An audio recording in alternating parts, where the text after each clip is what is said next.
അല്ലാഹുമ്മ സ്വല്ലി വസല്ലം വബാരിക് അലൈഹി. നമുക്ക് ഒരുപാട് ആഗ്രഹങ്ങളുള്ളവരാണ്. ഇൻഷാ അല്ലാഹ് എത്ര വലിയ ആവശ്യങ്ങൾ നിറവേറ്റിയെടുക്കാനും നമ്മുടെ കുടുംബക്കാരുടെ രോഗങ്ങൾ മാറാനും കുടുംബങ്ങളിൽ സന്തോഷവും സമാധാനവും ഉണ്ടാകാനും സമ്പത്തിൽ അല്ലാഹു ബർക്കത്ത് നൽകപ്പെടാനും ജോലിയിൽ ഉയർച്ച ഉണ്ടാകാനും നമ്മൾ പോകുന്ന എല്ലാ മേഖലകളിലും അഭിവൃദ്ധി ഉണ്ടാകാനും മഹാന്മാർ പഠിപ്പിച്ചു തന്നൊരു മഹത്തായ ഇസ്മിനെയാണ് ഞാൻ നിങ്ങൾക്ക് പരിചയപ്പെടുത്താൻ പോകുന്നത് ഇൻഷാ അല്ലാഹ്.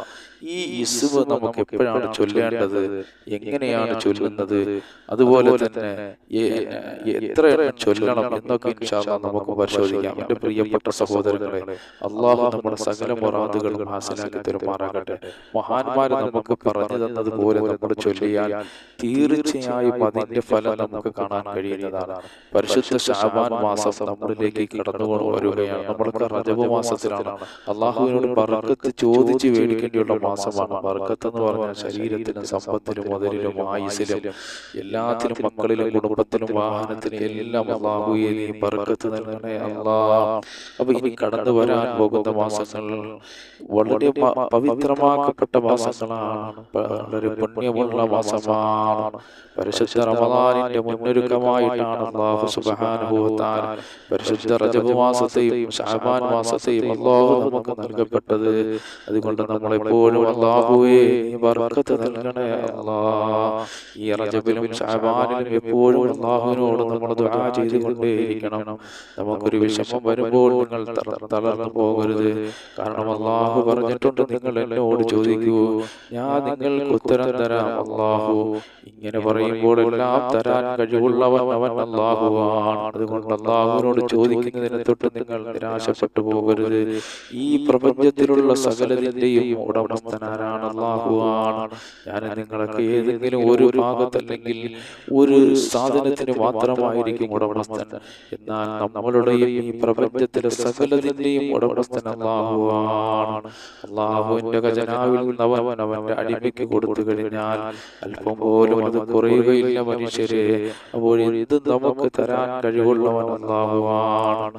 പക്ഷേ നമ്മൾ മനസ്സിലാക്കണം, ദുആക്ക് പെട്ടെന്ന് ഇജാബത്ത് കിട്ടുന്നവർ ഈ ഭൂമിയിലുണ്ട്.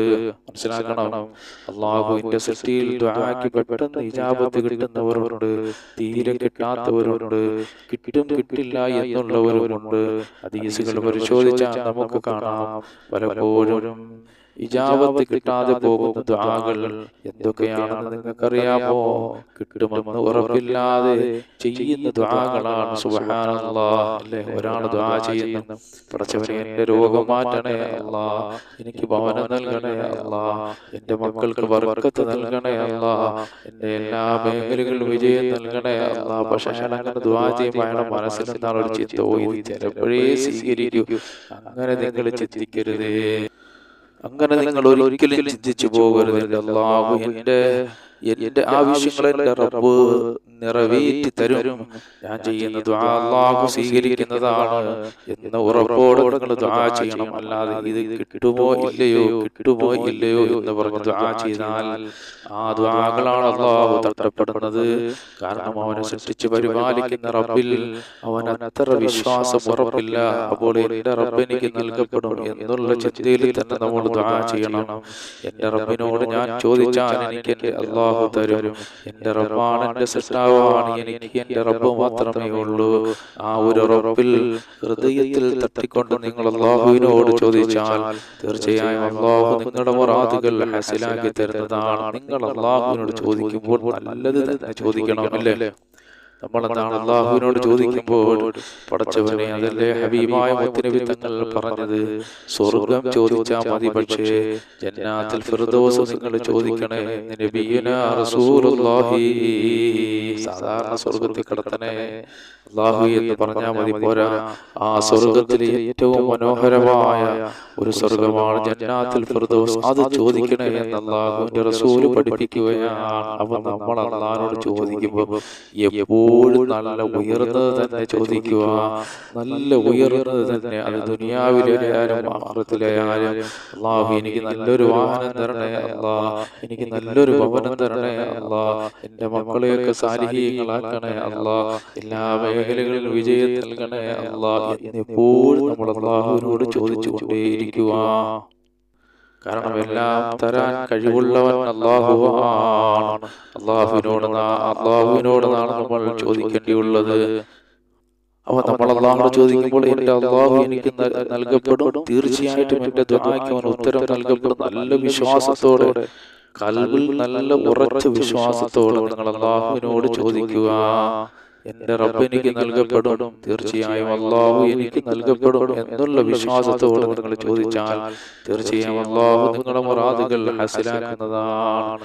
എന്റെ പ്രിയപ്പെട്ട സഹോദരങ്ങളെ, മുത്തനബി സല്ലല്ലാഹു അലൈഹി വസല്ലം തങ്ങൾ നമുക്ക് പറഞ്ഞു തരുകയാണ്, അല്ലാഹുവിനെ കുറിച്ച് ഒരാൾ നല്ലത് ചിന്തിച്ചു, ഖൈർ ചിന്തിച്ചു, എന്റെ റബ്ബ് എന്നെ കൈവിടുകയില്ല എന്നുള്ള ഖൈറായ ചിന്തയിൽ ചോദിച്ചാൽ അവന് ഖൈർ കിട്ടുന്നതാണ്. ഇനി ഒരാൾ വിചാരിക്കുകയാണ്, ഞാൻ അല്ലാഹുവിനോട് ചോദിച്ചാലും കിട്ടുമെന്ന് വലിയ പ്രതീക്ഷയില്ല, ഒരു പ്രതീക്ഷയില്ല, ഓരോ ഷർറുകൾ, പ്രയാസങ്ങൾ ഇങ്ങനെ തന്നുകൊണ്ടിരിക്കുകയാണ് എന്ന ധാരണയിലാണ് അല്ലാഹുവിനോട് ചോദിക്കുന്നതെങ്കിൽ അവന് പിന്നെ ഷർറുകളാണ് കടന്നു വരുന്നതെന്ന് നബിയുനാ റസൂലുള്ളാഹി സ്വല്ലല്ലാഹു അലൈഹി വസല്ലം. അപ്പം നമ്മൾ അല്ലാഹുവോട് ചോദിക്കുമ്പോൾ നല്ല നിലയിൽ തന്നെ ചോദിക്കണം. പ്രത്യേകിച്ച് നിങ്ങൾ എപ്പോഴും അല്ലാഹുവിനോട് ദുആ ചെയ്താലും അല്ലാഹുവിന്റെ അസ്മാഉൽ ഹുസ്ന കൊണ്ട് അല്ലാഹുവിനോട് മനോഹരമായ നാമങ്ങൾ കൊണ്ട് നിങ്ങൾ തേടണം. അല്ലെ, നമ്മൾ എപ്പോൾ ദുആ ചെയ്താലും അല്ലാഹുവിന്റെ 99 നാമങ്ങൾ അതറിയാവുന്നവർ അത് ചൊല്ലുക. അതല്ലെങ്കിൽ പ്രത്യേകമായ നാമങ്ങൾ മഹാന്മാർ നമുക്ക് പഠിപ്പിച്ചു തന്നിട്ടുണ്ട്.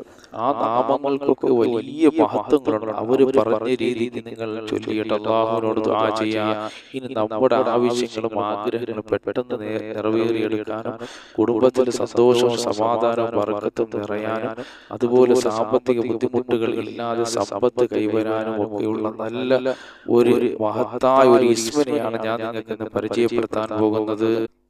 മഹാനായ ഇമാം നാസിരി തങ്ങൾ പറഞ്ഞിട്ടുണ്ട്, ഒരു മനുഷ്യനെ ഏറ്റവും കൂടുതൽ വേദനിപ്പിക്കുന്നതും ടെൻഷൻ അടിപ്പിക്കുന്നതും ഉറക്കം നഷ്ടപ്പെടുത്തുന്നതും അത് എന്താണെന്ന് അറിയാമോ എന്റെ പ്രിയപ്പെട്ട സഹോദരങ്ങൾ? അത് കടമാണ്. പലരും പറയുന്നത്, ഉസ്താദെ കടം കൊണ്ട് നിൽക്കാൻ വയ്യ, എന്തെങ്കിലും ദിക്റുകൾ പറഞ്ഞു തരണമെന്ന്. മഹാനായ ഇമാം നാസിരി റഹിമഹുല്ലാഹ്, ശ്രദ്ധിച്ച് നിങ്ങൾ കേൾക്കണം, മഹത്തുക്കളായ പണ്ഡിതന്മാരെ നമുക്ക് പറഞ്ഞു തരുകയാണ്. കടക്കാറുണ്ടെങ്കിൽ ഇമാം നാസിരി റഹിമഹുല്ലാഹ് പറഞ്ഞു തരുകയാണ് അതിനൊരു പരിഹാര മാർഗം മഹാനവറുകൾ പറഞ്ഞു തരുന്നുണ്ട്. നമ്മൾ ഭവനത്തിൽ നിന്ന് വീട്ടിൽ നിന്ന് നമ്മൾ പുറത്തിറങ്ങുമ്പോൾ, വീട്ടിൽ നിന്ന് എപ്പോൾ പുറത്തിറങ്ങിയാലും തിരിച്ച് വീട്ടിൽ പ്രവേശിക്കുന്ന സമയം പരിശുദ്ധ ഖുർആനിന്റെ മാതാവായ ഫാത്തിഹ ഒരു വട്ടം നമ്മൾ പാരായണം ചെയ്യണം. കണ്ടാ നിങ്ങൾ, മഹാനവറുകൾ പറയുകയാണ്, വീട്ടിൽ നിന്ന് നമ്മൾ എപ്പോൾ പുറത്തിറങ്ങിയാലും തിരിച്ച് വീട്ടിൽ പ്രവേശിക്കുന്ന സമയം പരിശുദ്ധ ഖുർആനിന്റെ മാതാവായ ഫാത്തിഹ ഒരു വട്ടം നമ്മൾ പാരായണം ചെയ്യണം. ഒരു വട്ടം സൂറത്തുൽ ഇഖ്ലാസ് ഫാത്തിഹ നമുക്കറിയാം. അഊദു ബില്ലാഹി മിനശ് ശൈത്വാനിർ റജീം. ബിസ്മില്ലാഹിർ റഹ്മാനിർ റഹീം. അൽഹംദുലില്ലാഹി റബ്ബിൽ ആലമീൻ അർറഹ്മാനിർ റഹീം മാലികി യൗമിദ്ദീൻ. അത് കഴിഞ്ഞതിന് ശേഷം അത് പൂർണ്ണമായി പാരായണം ചെയ്തിട്ട് സൂറത്തുൽ ഇഖ്ലാസ് ഒരു പ്രാവശ്യം പാരായണം ചെയ്യണം. ബിസ്മില്ലാഹിർ റഹ്മാനിർ റഹീം. ഖുൽ ഹുവല്ലാഹു അഹദ് അല്ലാഹു സമദ് ലം യലിദ് വലം യൂലദ് വലം യകുൽ ലഹു കുഫുവൻ അഹദ്. അപ്പോൾ സൂറത്തുൽ ഇഖ്ലാസ് പാരായണം ചെയ്യണം. അങ്ങനെ നമ്മൾ എപ്പോൾ വീട്ടിൽ പ്രവേശിച്ചാലും ഇത് ഓതൽ പതിവാക്കി വന്നാൽ നമുക്ക് പർവ്വത സമാനമായ കടങ്ങളുണ്ടെങ്കിൽ പോലും അല്ലാഹു അത് വീട്ടിത്തരാനുള്ള മാർഗങ്ങൾ, വഴികൾ അല്ലാഹു തുറന്നു തരുമെന്ന് മഹാനവറുകൾ നമ്മളെ പഠിപ്പിക്കുകയാണ്. അപ്പൊ എന്റെ പ്രിയപ്പെട്ട സഹോദരങ്ങളെ, നമ്മൾ വീട്ടിലോട്ട് കയറി വരുന്ന സമയത്ത് നമ്മൾ തീർച്ചയായിട്ടും സൂറത്തുൽ ഫാത്തിഹയും സൂറത്തുൽ ഇഖ്ലാസും ഓതിക്കൊണ്ട് നമ്മൾ കടന്നു വന്നാൽ തീർച്ചയായിട്ടും എത്ര കടങ്ങളുണ്ടെങ്കിലും അല്ലാഹു വീട്ടിൽ തരുമെന്ന് മഹാനവറുകൾ നമ്മെ പഠിപ്പിക്കുകയാണ്. ഇനി നമ്മൾ എന്ത് അല്ലാഹുവിനോട് ചോദിച്ചാലും അല്ലാഹു നമുക്ക് സാധിപ്പിച്ചു തരുവാനുമാവും. ദൈറബി റഹിമഹുല്ലാഹയെ പോലുള്ളവർ നമുക്ക് പറഞ്ഞു തരുന്നു, യാ ഹയ്യു യാ ഖയ്യൂം എന്നുള്ള പരിശുദ്ധ നാമം നബി സല്ലല്ലാഹു അലൈഹി വസല്ലം തങ്ങൾ ബദറിന്റെ രണാങ്കളത്തിൽ സുജൂദിൽ കിടന്നുകൊണ്ട് പറഞ്ഞ പരിശുദ്ധ നാമമാണ്. ഈ നാമം 1000 വട്ടം ചൊല്ലിയിട്ട് അല്ലാഹുവിനോട് എന്ത് ചോദിച്ചാലും അല്ലാഹു നൽകപ്പെടുന്നതാണ്. ഉറപ്പോട് ചോദിക്കണം. യാ ഹയ്യു യാ ഖയ്യൂം യാ ഹയ്യു യാ ഖയ്യൂം യാ ഹയ്യു യാ ഖയ്യൂം യാ ഹയ്യു യാ ഖയ്യൂം.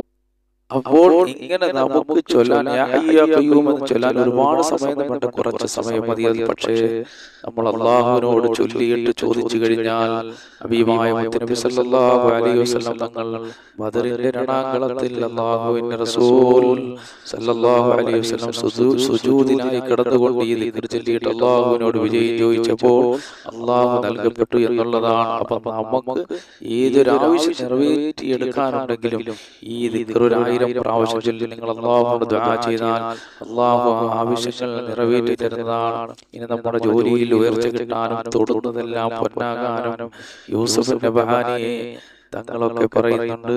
സുബഹി നമസ്കാരം കഴിഞ്ഞിട്ട് നമ്മുടെ വലത് കൈ ഇടത് നെഞ്ചിൽ ചേർത്ത് വെച്ച്, വലത് കൈ ഇടത് നെഞ്ചിൽ ചേർത്ത് വെച്ച് യാ ഫത്താഹ് യാ അല്ലാഹ് യാ ഫത്താഹ് യാ അല്ലാഹ് യാ ഫത്താഹ് യാ അല്ലാഹ് എന്ന ഈ ഇസ്മിനെ 71 വട്ടം നല്ല ഇഖ്ലാസോടെ പതിവായി നമ്മുടെ ജീവിതത്തിൽ ഇങ്ങനെ പറഞ്ഞു വന്നാൽ ജോലിയിൽ അല്ലാഹു ഉയർച്ച നൽകുന്നതാണ്, ശമ്പളത്തിൽ അല്ലാഹു വർധനവ് നൽകും, എല്ലാ മേഖലകളിലും വളർച്ചയുണ്ടാകുമെന്ന് മഹാന്മാർ പറഞ്ഞിട്ടുണ്ട്. ഇനി വീട്ടിലുള്ള സ്ത്രീകൾ ഈ പറഞ്ഞ രൂപത്തിൽ ചെയ്താൽ അവർ തൊടുന്നതെല്ലാം പൊന്നാകും, അവർ ചവിട്ടുന്ന എല്ലാ മേഖലകളിലും വളർച്ചയുണ്ടാകുമെന്ന് മഹാന്മാർ പറഞ്ഞിട്ടുണ്ട്. ഇനി ജനങ്ങളുടെ സ്വീകാര്യത കിട്ടാനും ജനങ്ങളുടെ ഇടയിൽ നിന്ന് സ്നേഹം കിട്ടാനും വേണ്ടി മഹാന്മാർ പറയുന്നു, സുബഹി നമസ്കാരം കഴിഞ്ഞിട്ട് യാ മലിക് യാ അല്ലാഹ് യാ മലിക് യാ അല്ലാഹ് യാ മലിക് യാ അല്ലാഹ് യാ മലിക് യാ അല്ലാഹ് എന്ന പരിശുദ്ധ ഇസ്മ 121 വട്ടം ഇങ്ങനെ പതിവാക്കി വന്നാൽ ജനങ്ങളുടെ ഇഷ്ടവും പൊരുത്തവും ഉണ്ടാകും. അപ്പൊ എന്റെ പ്രിയപ്പെട്ട മുഅ്മിനീങ്ങളെ, നമ്മുടെ കൂട്ടത്തിൽ ഒരുപാട് പേര് ജോലിയില്ലാത്തവരുണ്ട്, മക്കളില്ലാത്തവരുണ്ട്, ജീവിതത്തിന്റെ പല മേഖലകളിൽ പ്രയാസപ്പെടുന്നവരുണ്ട്, ഭവനമില്ലാത്തവരുണ്ട്. നിങ്ങൾ എല്ലാവരും ഈ മഹത്തായ നാമങ്ങൾ നിങ്ങൾ ചൊല്ലി നോക്ക്, വലിയ വിജയങ്ങൾ നിങ്ങൾക്ക് കിട്ടുന്നതാണ്. അല്ലാഹുവേ, നിങ്ങൾ പറഞ്ഞത് കേട്ടതെല്ലാം നീ ഒരു സാലിഹായ അമലാക്കണേ അല്ലാഹ്. റബ്ബേ, നിന്റെ പരിശുദ്ധമാക്കപ്പെട്ട നാമങ്ങളുടെ മഹത്വമാണ് നിങ്ങൾ ചർച്ച ചെയ്തത്. അല്ലാഹുവേ, നീ സ്വീകരിക്കണേ അല്ലാഹ്. പടച്ചവനെ, ഞങ്ങളിൽ നിന്ന് മരണപ്പെട്ടവർക്ക് നീ മാഫ് ചെയ്യണേ അല്ലാഹ്. ഞങ്ങൾ പലരും രോഗികളാണ്, ഞങ്ങളുടെ രോഗങ്ങൾ ശിഫയാക്കണേ പടച്ചവനെ. അല്ലാഹുവേ, ഞങ്ങളുടെ രോഗങ്ങൾ ശിഫയാക്കണേ അല്ലാഹ്. പടച്ചവനെ, പലവിധ രോഗങ്ങൾ കൊണ്ട് ബുദ്ധിമുട്ടുന്നവരാണ്, ഭവനമില്ലാത്തവരാണ്, ഞങ്ങൾക്ക് ഭവനം നൽകണേ അല്ലാഹ്. ഞങ്ങളുടെ ഭവനങ്ങൾ പണി നടക്കുന്നത് പെട്ടെന്ന് പൂർത്തിയാക്കണേ അല്ലാഹ്. ഞങ്ങളെ സഹായിക്കുന്നവരെ നീ സഹായിക്കണേ അല്ലാഹ്. സർവ്വവിധ ആപത്തും മുസീബത്തും അവരെ ഞങ്ങളെ നീ കാക്കണേ അല്ലാഹ്. അല്ലാഹുവേ, റഹ്മാനായ റബ്ബേ, എല്ലാ മേഖലകളിലും വിജയം നൽകണേ അല്ലാഹ്. എത്രയോ മക്കൾ വിവാഹപ്രായം വെച്ച് നിൽക്കുന്ന നീ സാലിഹീങ്ങളായ ഇണകളെ നൽകണേ അല്ലാഹ്. പടച്ചവനെ, ഞങ്ങൾ പലരും ഹോസ്പിറ്റലുകളാണ്, അവരുടെ രോഗം ശിഫയായി ഭവനത്തിൽ വരാനുള്ള ഭാഗ്യം നൽകണേ അല്ലാഹ്.